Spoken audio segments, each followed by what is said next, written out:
Наша передача находится на 203-м микрорайоне, где проходит осенний кубок по трофи-рейду «Спринт».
Сегодня состоялся второй этап осеннего кубка по трофи-рейдам.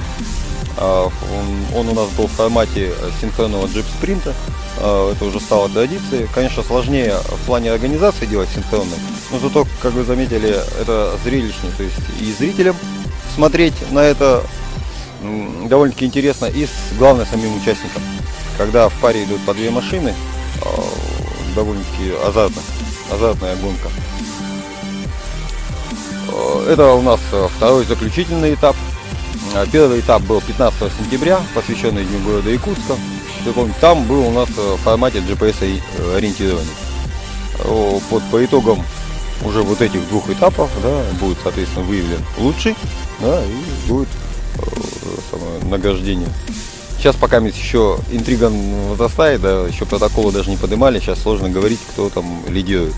Потому что все там друг друга, первая тройка, допустим, лидеров на осеннем кубке, да, они буквально друг друга дышали, поэтому, так скажем, очень тяжело определить сейчас. Ну, посчитаем, увидим. Ну и в планах в ноябре совместно с Якутской городской общественной организацией Федерации автомотоспорта провести первый ралли-рейд нашей республики, так скажем, экспериментальный, и планируем его в следующем году уже делать ежегодно осенью.